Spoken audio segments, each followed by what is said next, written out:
It's a good time to be an oil and gas firm and a good time to be a broker. We all just want to make hay while the sun's shining. It was a great year for us on the oil and gas side. We'd love to keep that going. I think the industry would love to keep that going. It's just been an exciting time. The wind's been at our back, and I think that moving into 2025, we're going to see more of the same. At least that's the hope. 2025 is going to be a big year. Let's jump into it. Land insights, market trends, industry experts. Welcome to the Land Department Podcast, the state of land and energy as we see it. Brent, I think our first guest on the podcast is Brad Gibbs. Brad, welcome to the podcast. Thank you guys so much for having me back again. It's a pleasure to be here. Yeah. I think we started our first podcast with an inside joke laughing like we did this one. So yeah, man, Brad, thanks for coming back on. You're one of the OG guests from OG Law Firm, which is still the coolest email domain name in the business. So the OG lawyers. So cool. Thanks for coming back on, man. We're going to do hot takes today.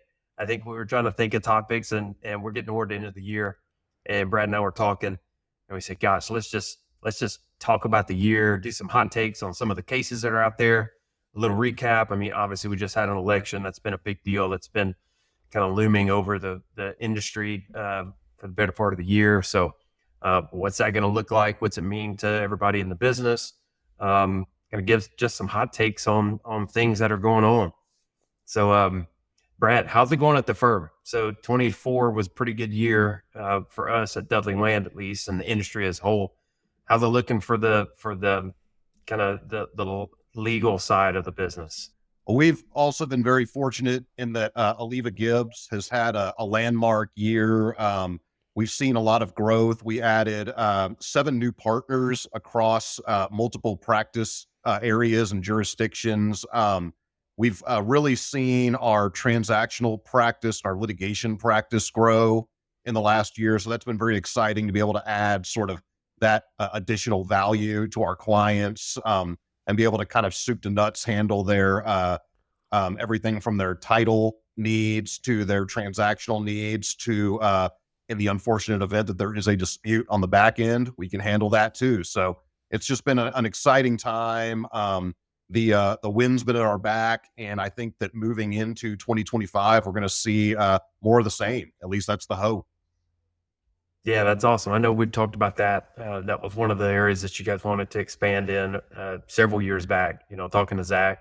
So it's good to see that coming along for you guys. And I guess on that front, we were going to talk about some cases today. You got some big ones that are kind of pending. 2025 is going to be a big year. We'll hopefully see some resolution of some of these cases, but let's jump into it. Yeah, so I cherry picked about a half dozen cases that I think are really interesting, kind of rolling into the end of 2024, because we're going to see some guidance, hopefully, from the Texas Supreme Court. All of these cases are currently pending in front of the Supreme Court, and I think that they're going to have some large and far-reaching decisions. So the first one I picked is a case called PBEX versus Dorchester. And this one actually, just a couple of days ago, we did get some guidance from the Supreme Court. They denied a petition for review. That case had to do with whether or not a non-operated working interest could be adverse possessed, and specifically adverse possessed by one operator on behalf of another non-operator. So it was kind of, the operator producing and 2 non-ops fighting over this interest. And they found that the operator's production could be imputed to the non-ops, and that one non-op could adverse possess this interest from another. So I think what was interesting about this case is, a lot of eyebrows were raised. People didn't really think that you could do this. But the court said, look, this is a possessory interest. And even though this has never been done in any other state and there's really no precedent for it, we're going to allow it here, at least under those facts. So certainly an interesting one, and one that we'd been watching that nobody had really ever seen before.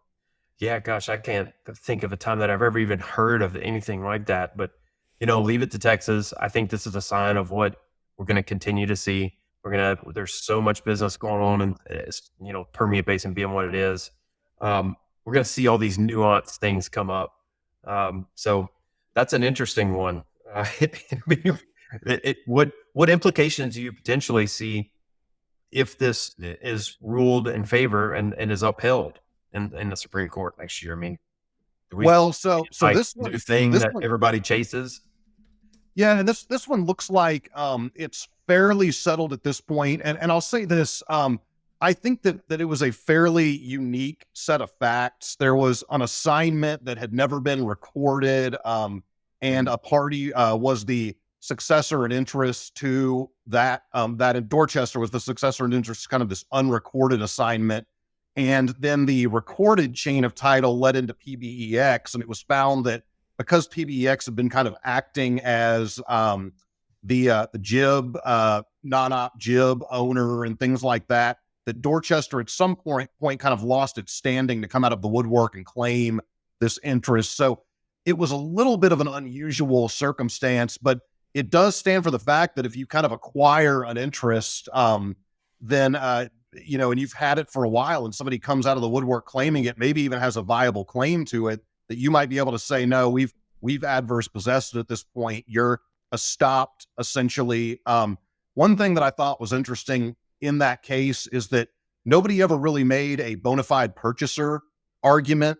I think that there's an argument to be made that there was, a possible bona fide purchaser angle. But again, it didn't come up. So that remains to be seen whether or not that could trump this idea of adverse possession.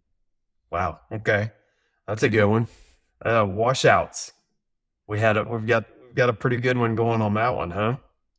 Yeah. So the notorious Anadarko washout. This is the second case where we've seen this where, again, these cases are fairly nuanced, but the idea being that if you are a non-op that has never signed a JOA, or even more egregious, if the operator just refuses to give you a JOA and you request one, and then they go and top lease your interest, then will your leases be, even if there's production on your lease, will they be extended past the primary term? I think historically the thinking was they would be, production on the lease is production on the lease. And most leases just say there needs to be production. It doesn't specify who needs to cause that production. And that was the case with this lease. But here, Anadarko refused to circulate a JOA even after asked for one.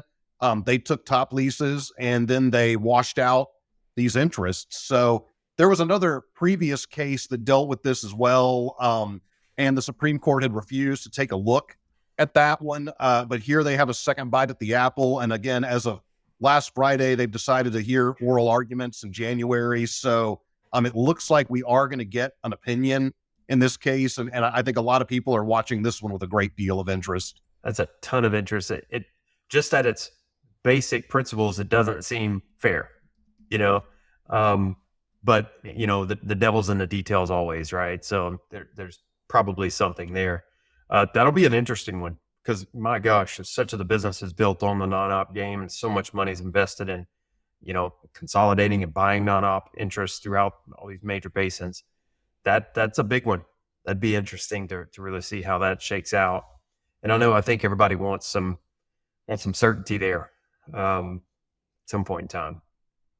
Yeah, and I think a lot of land professionals feel the same way you do, that it just sort of doesn't pass a fairness test or the smell test. It seems a little bit coercive. I think if you are a well-capitalized operator and you can just kind of force people out of your unit or your leases or your prospect because of the fact that you have all the power, and they really have no recourse other than coming in and trying to drill their own well. But obviously that leads to spacing and density issues and a number of other issues, including the fact that it's probably not the best for the reservoir for maximizing production and protecting correlative rights and all that good stuff. So yeah, another interesting one. We'll see what happens in 2025 there. Do you ever see a situation where, say, for instance, that is the case, where the governing bodies, the Railroad Commission would step in and say, hey, would they have a say in that in any way, or is it truly a matter of the courts? Well, the Railroad Commission does not adjudicate title per se. And so, they're going to look at the contracts between the parties. They're going to say, well, you have to look at the language of the leases. You have to look at the JOAs. So other than, possibly filing, an amicus brief or something like that, the Supreme Court taking one side or another, and there have been some briefs filed in this case. I think the Railroad Commission doesn't really care that much. As long as the wells are being operated in accordance with the permit, it's not really, they don't really care who the operators and the non-ops are. Now, I think the greater implication is things like co-tenancy, whether or not you can kind of kick another party out of title, things like that. It's somewhat similar to the idea of kind of adverse possessing in some ways, but really what you're doing is more akin to washing out an override or something like that. You're just washing these guys' interest out completely. And by the way, the Texas legislature has taken a stance against override washouts in the last couple of years. So Texas generally seems to disfavor the washout, but the El Paso Court of Appeals seems to be a big fan and supporter of this Anadarko washout, as it's become known. Yeah. That's a big one. God, that's been talked about constantly this year. It'd be good to get some resolution of that. Absolutely. A couple others I'm looking at, McNeil versus Gardner. Though that case has to do with the allocation of NPRI burdens, whether they stay with a grantor or pass proportionately to a grantee. This is, when there's prior outstanding interests. And what's emerged in the lower courts is kind of a default rule that you're going to proportionately share these NPRIs. There's some splits of authority with some older cases. So again, this one's looking ripe for the Supreme Court to kind of step in. So another good one to watch. And then, of course, Opiella deals with allocation wells, which seem to be more or less settled, but also with production sharing agreement wells, and whether or not the Railroad Commission is going to have to pass a little bit more robust of a regulatory scheme for permitting these things. Right now, they just kind of rubber stamp them and wave a wand and give them their blessing. They've come up with this arbitrary 65% number, but it's unclear how exactly you reach that number. And these are some of the issues in the Opiella case. And then another one is Myers Woodward versus Underground Services. This is dealing with another split of authority between courts of appeals about who owns the pore space in salt mines. So essentially, who would have the right to use these excavated salt mines for activities like carbon sequestration. So as that becomes a growing issue, I think that this case is going to have some important implications because, in Texas, it's in theory still not even settled whether pore space belongs to the surface of the mineral owner. So this might help be a step in that direction. Yeah, you nailed it. That was going to be my next question. It's in theory who owns the pore space, the surface of the mineral owner. I think there's a generally kind of accepted and acted upon business practice, by folks putting together these CCS projects to negotiate and secure agreements from the surface owner for pore space rights. Now, there's a business consideration as to whether or not you want to also secure the mineral interest rights because of condemning their ability or impeding their future ability to develop their mineral interest. That's a separate business measure that we see people taking. But is there any indication that we're going to get some definitive, black and white rules on that, or some clarification on that? Is that a legislative matter that the legislature is going to have to act on, or? It could come. I think eventually the legislature will step in. It could be the courts first, and it's later kind of codified.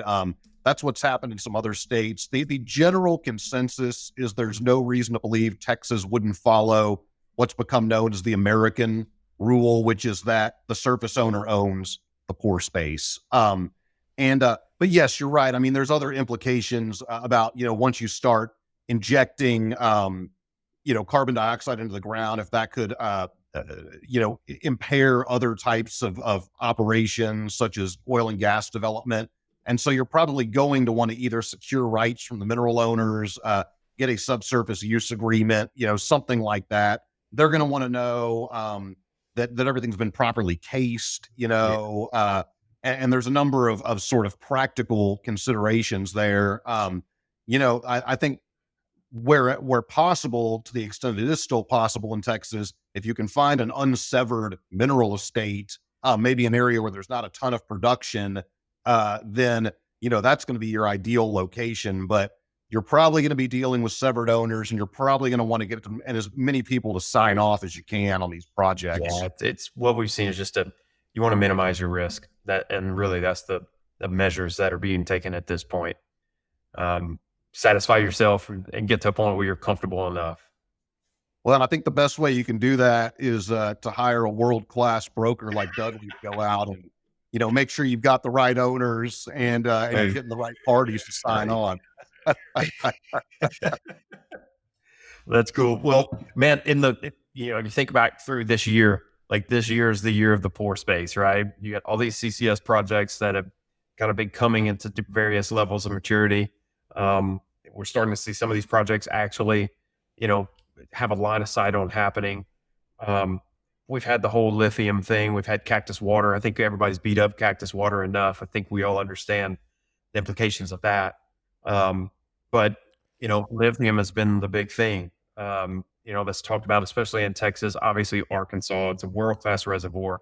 You see a lot of publicity and a lot of press over the last 3 months for whatever reason. It's like there's been a big marketing push. I'm seeing articles all in my feed about, the lithium deposit in the Smackover Formation.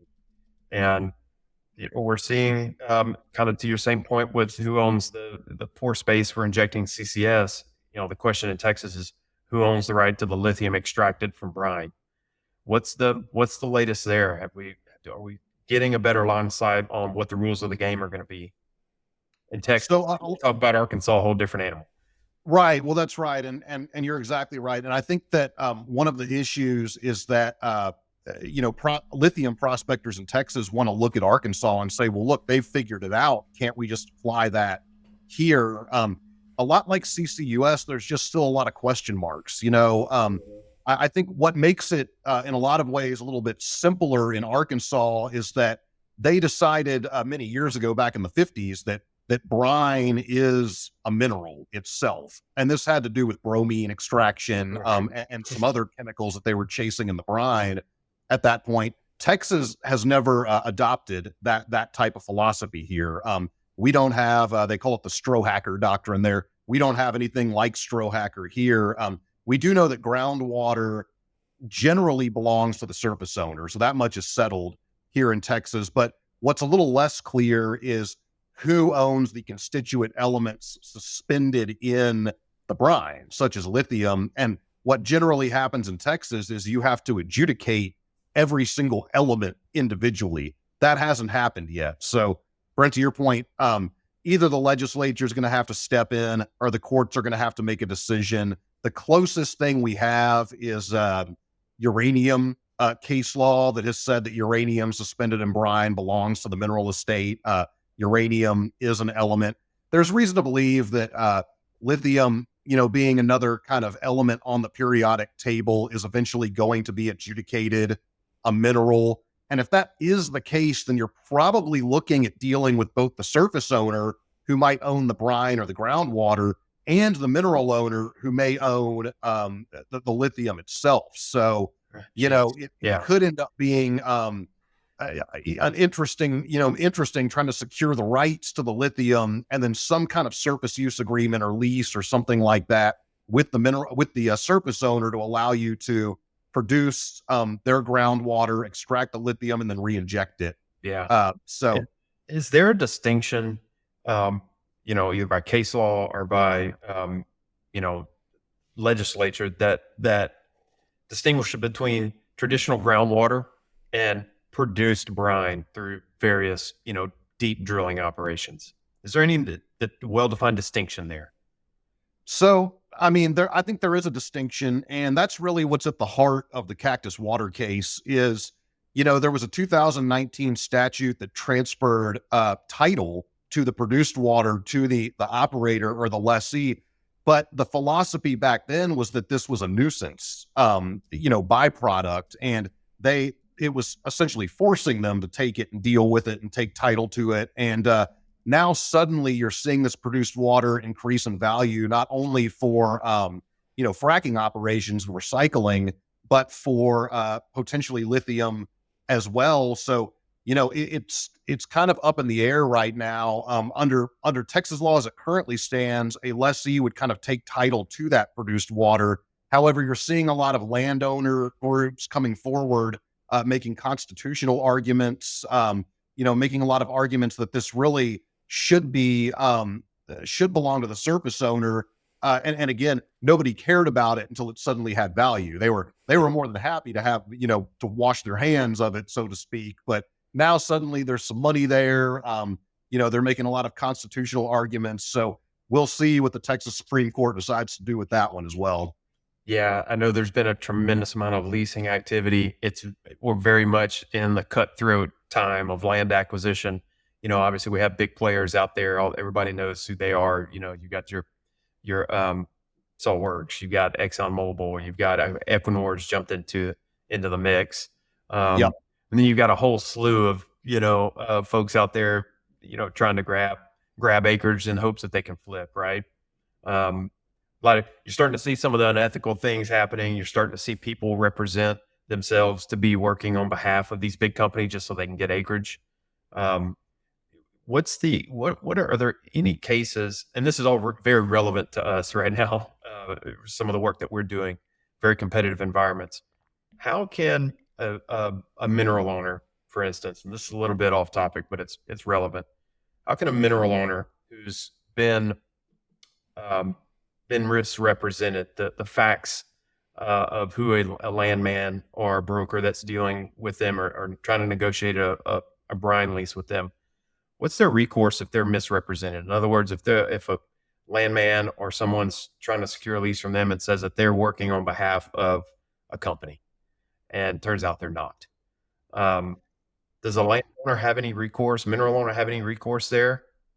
I mean, I think you'd probably be looking at common law fraud and misrepresentation, things in that nature, possibly some equitable arguments to have the lease set aside, and again, it would be kind of a fraudulent type activity, very similar to how, in my opinion, you started to see these leases that were being taken a few years ago that were actually mineral conveyances, and companies were going out and saying, hey, we're going to lease your minerals, but it was really and truly a conveyance in perpetuity of their mineral interest. Texas stepped in legislatively and put an end to that pretty quickly. You have to have certain statutory language now in those situations. But so to answer your question, I mean, there's not a lot of recourse other than taking them to court to have the lease or the conveyance set aside. One other thing to watch out for is you were certainly seeing lithium conveyances and lithium leases in the guise of oil and gas leases. It'll call itself an oil and gas lease.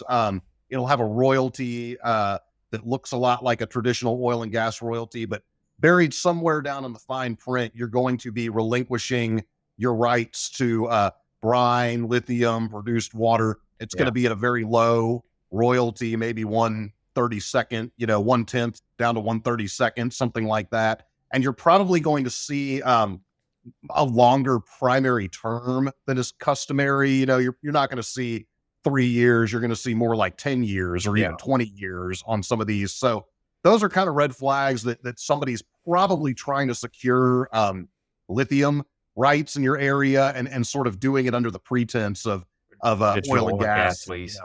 Yeah. What advice do you give to your oil and gas clientele that are, in a traditional oil and gas leasing play, but want to make sure that they're securing all the rights that are potentially available to them? What advice do you give them in their granting language? Oil, gas, and other minerals is pretty standard.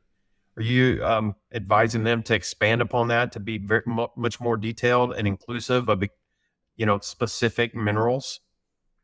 Yeah, well, and that's exactly right, because as it stands right now, the the other minerals, it's still a question mark as to whether or not lithium falls within that definition. And that's where Texas gets a little bit squirrely.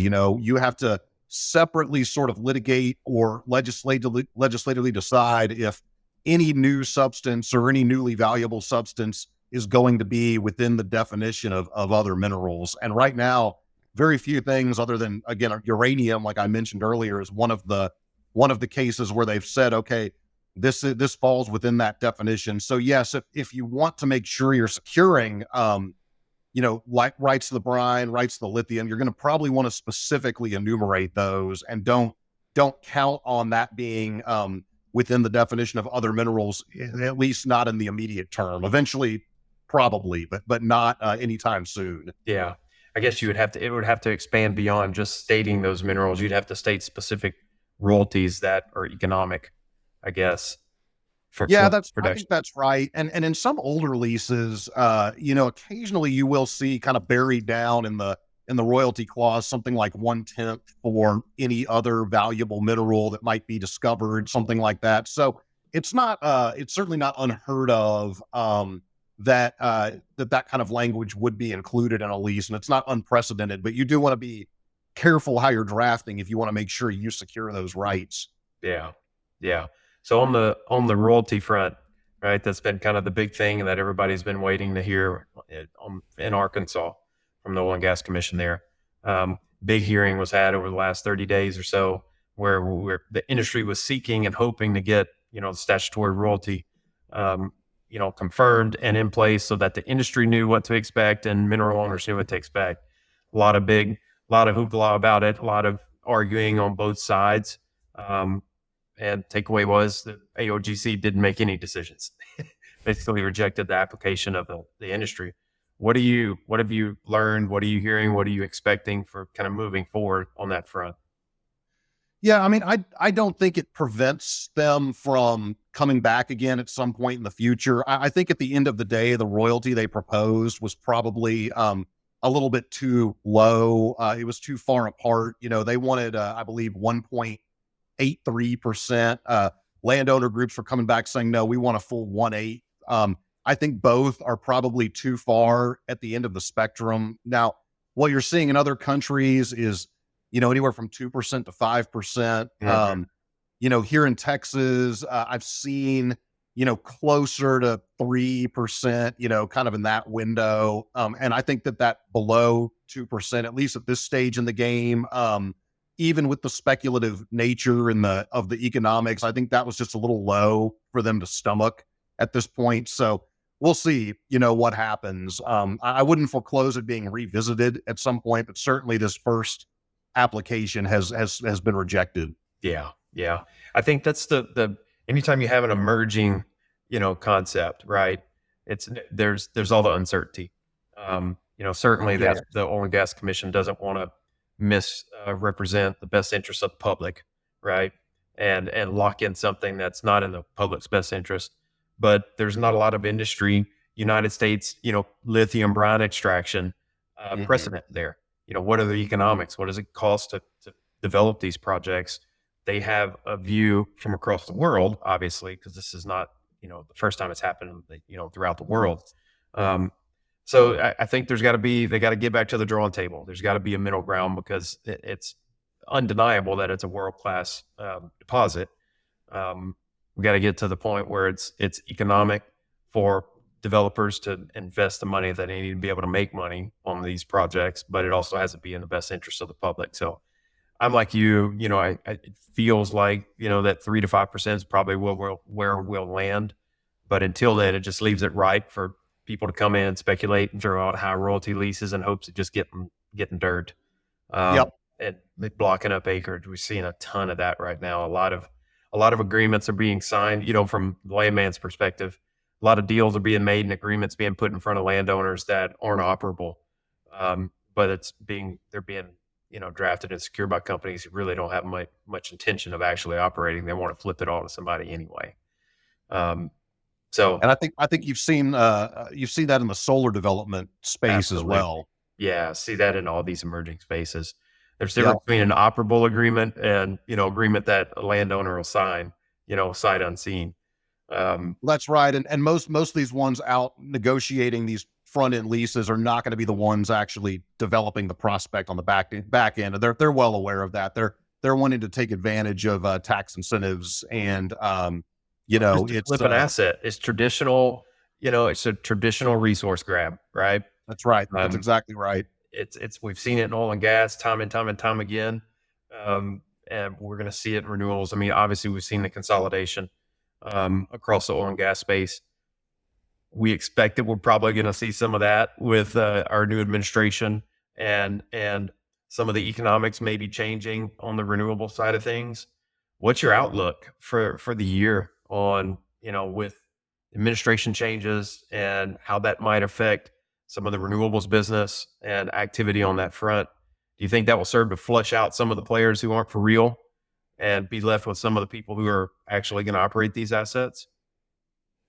I believe so. I think you're going to see some of the subsidies and incentives being heavily scrutinized. Maybe looking at the actual economics, and they're not always great once they really get distilled down. I certainly don't think that it's going away, but the narrative has changed quite a bit, as I'm sure you guys have noticed since 2020. I mean, you hardly hear ESG anymore, and I mean that was all anybody was talking about a few years ago.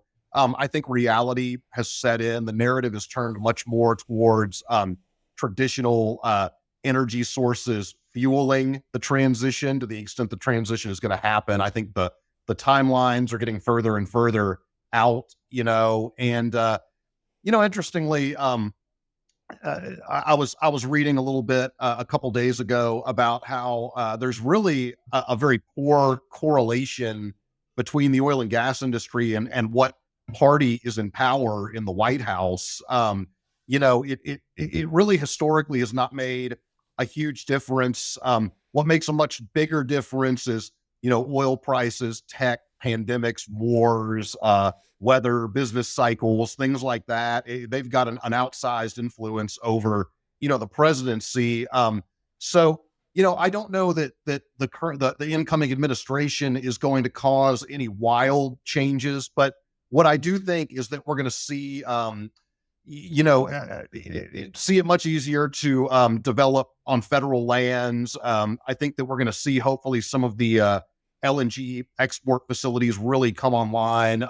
I'd certainly love to see natural gas prices in the Haynesville and elsewhere get a little bit of a bump. So I think these are very realistic, outcomes. On the flip side, a drill baby drill mentality is wonderful, but too much of a good thing isn't always a good thing. It's not. I mean, we've said it time and time again over 40 years of business. We tend to do better. Oil prices are better when Democrats are in office. You can make money on top tier assets. You tend to, the business is healthy.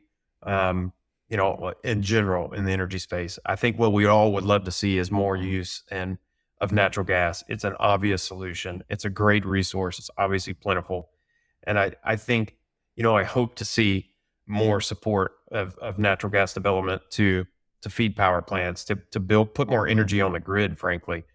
Electricity demand is only going to go up.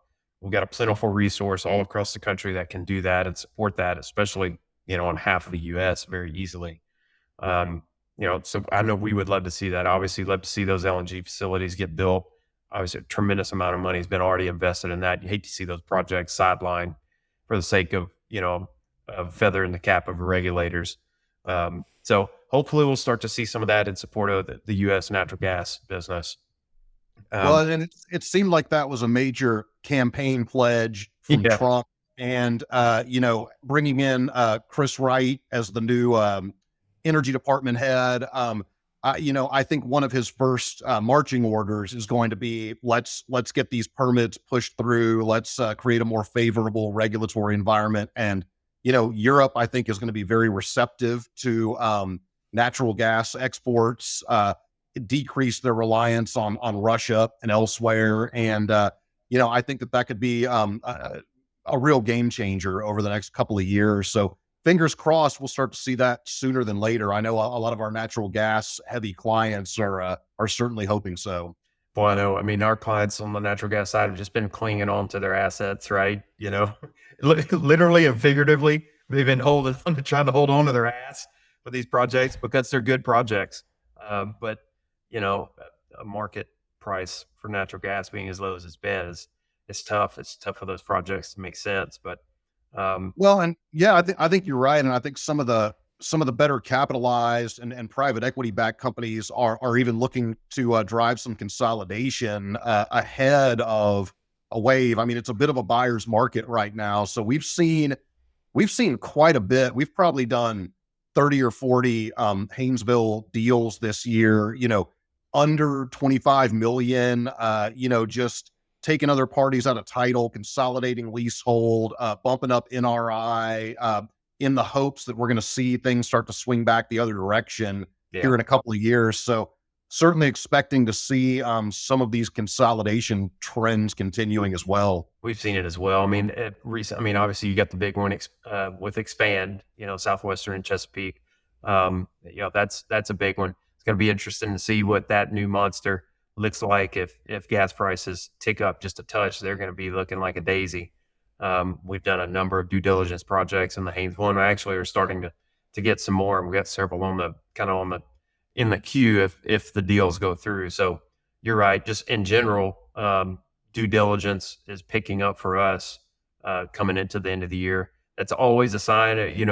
It's maybe anecdotal, but it's always been a sign of a healthy business for us. Whenever we're going into the end of the year with 2 or 3 due diligence projects up in the air and working and active, it seems like people are closing deals, people willing to invest money and are ready to go into the coming year. So knock on wood, that sign continues because we're scrambling and real busy right now on that front.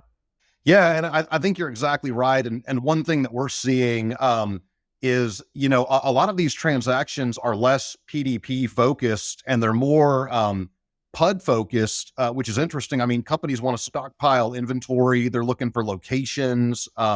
They're thinking longer term right now. How do we guarantee that we can make a play and be able to sort of develop it at our pace over the next 10, 15 years? So I think that's a good sign for overall industry optimism. Like you said, that we're seeing capital kind of flowing into the industry again. We're also seeing capital discipline seem to be still kind of a driving force. And I think the fear is that if there's too much consolidation and they shelve too much inventory, it could lead to some industry slowdowns or slumps. But again, I think most of those will be cyclical, and I think the overall prospect, at least from our perspective, is good over the next several years. Yeah. I mean, consolidation is what it is. It's happened, but one man's trash is another man's treasure. That's right. We're seeing these companies dump assets that, aren't their core focus. There aren't the juice of the juice in the Delaware. And a smaller company can make money on these projects. So we get a favorable environment. I think we hope that that'll continue to drive some activity by groups other than the majors that are left owning the wide swaths of the premium acreage.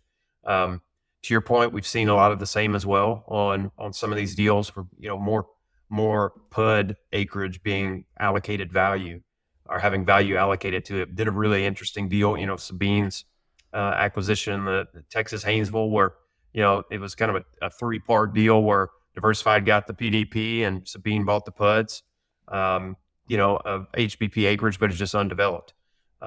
So again, building inventory, needing more inventory in their window. And so you see these types of unique deals being done. We saw the Cotier deal that just came across. They negotiated 2 deals at once and slapped them on the table at the same time. Interesting times. It's again a sign that people are willing to invest and there's some optimism. At least they feel like, to us, it feels like companies know what the rules of the game are going to be, and they're willing to push and invest some capital back in the oil and gas space. So we're certainly excited about that. That keeps landmen and attorneys working. Keeps us landmen. The day AI hasn't taken over quite yet. They're going to need us for a little bit longer. That's right. Well, an AI apparently takes a whole lot of power. So, the new growing technology needs are just going to lead to more energy consumption. Yeah, man, we're seeing co-development all over the place on the renewable side. I think, the biggest issue over the last 2 years in our renewables side of the business was like, yeah, we're getting all these projects, everything's in the queue, but then everybody's like, oh crap, all my stuff's in the queue and there's not enough takeaway. I think one of the things I'd love to see the administration do is get behind more infrastructure build outs. Yeah, solar projects are sexy and great, but you got to be able to get that energy to the grid in an efficient and That's effective right. manner. And I think you can't avoid the fact that more transmission needs to be put in place. And the big roadblock to that has been a lot of environmental concern, condemnation, all the things that kind of I won't say ugly realities, but they're just the difficult realities. It's where a lot more complicated to get a transmission line built across the state or halfway across the country than it is to get an individual solar project put together. We'd love to see some of that. I think that everybody recognizes and acknowledges that the country needs it. We have to have more infrastructure build out. So I think we're all optimistic that there'll be some administrative support there to get some of these projects actually in the queue to be built so that, we can get that electricity onto the grid. But with the data centers, I mean, we all know that's going to take time, right? It doesn't, you don't That's snap right. your fingers and all of a sudden have more takeaway capacity and infrastructure in place on the electric utility side. But the industry's smart. These people have to make money. To your point, there was the razzle dazzle about tax credits. But when it really boils down to it, it has to make money. So That's right. That's right. co-development is where it comes in. The AI data centers demand a tremendous amount of power. We do work on the data center side. We do obviously do a lot of work in the solar and renewables site acquisition and title side. We're seeing these companies pair up. It's not just a data center. It's a solar farm and a data center, and the solar farm feeds the data center, and there's battery storage tied into it, and they're negotiating agreements with natural gas, to purchase natural gas to power these facilities. So it's good to see the maturation of, okay, hey, let's look at this. How can we take all this work that's been done, these projects that are in the queue? How can we take that project and put it to work tomorrow? Are you guys seeing, or do you foresee any kind of legal matters coming from that type of code development? Are y'all starting to see some involvement as attorneys in helping draft these types of agreements? What's y'all's experience or been thus far? So for the most part, we've been more on the side of helping put together the rights. So we tend to work with a lot of the kind of intermediate companies that are putting together solar prospects that are starting to take easements and look at takeaway capacity, starting to figure out, where would be ideal locations, and then take these, package them, and take them to a larger, vertically integrated retail energy company who's then going to go and probably build the facility. So we're not, we haven't negotiated as much on the co-development side, though.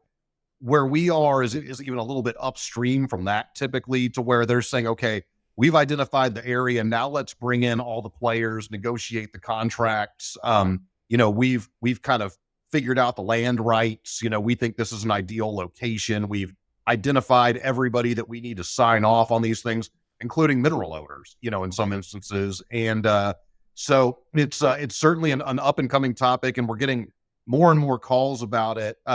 But I will say that the brokers are really in the sweet spot right now for a lot of these developments. You guys are able to handle a lot of these negotiations, securing a lot of the rights.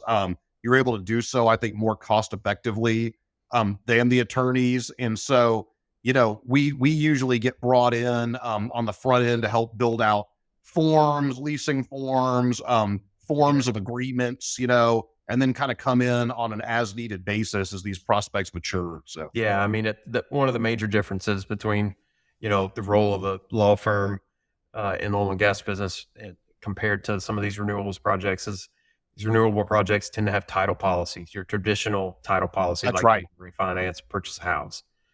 So, the title insurance business has been great.